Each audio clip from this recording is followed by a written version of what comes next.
Toutes les femmes ne connaissent pas la délivrance vaginale traditionnelle à la naissance de leur enfant. Dans des conditions de détresse fœtale ou maternelle, ou dans le cas d'une présentation par le siège, lorsque le bébé se présente par les pieds au moment de la délivrance, ou bien si le premier bébé de la femme est né par césarienne, une intervention appelée césarienne peut s'avérer nécessaire. Lors d'une césarienne, un médecin va soit pratiquer une incision latérale dans la peau immédiatement au-dessus de la ligne des poils pubiens, soit une incision verticale en dessous de l'ombilic. Au fur et à mesure que l'incision est réalisée, les vaisseaux sanguins sont cautérisés pour ralentir les saignements. Après avoir découpé la peau, la graisse et les muscles de l'abdomen, on ouvre la membrane recouvrant les organes internes, exposant la vessie et l'utérus.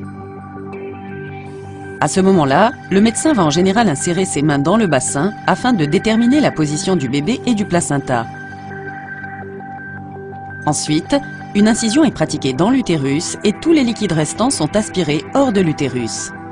Le médecin agrandit alors l'incision avec ses doigts. La tête du bébé est ensuite saisie et doucement tirée avec le reste de son corps hors de l'utérus de sa mère. Enfin, les couches abdominales sont cousues ensemble dans l'ordre inverse dans lequel elles ont été découpées. La mère peut reprendre des forces pendant environ 3 à 5 jours à l'hôpital. Elle sera encore un peu sensible et interdite d'activité pendant les semaines suivantes. Il existe plusieurs complications potentielles associées à cette intervention dont il faut parler avec un médecin avant la chirurgie.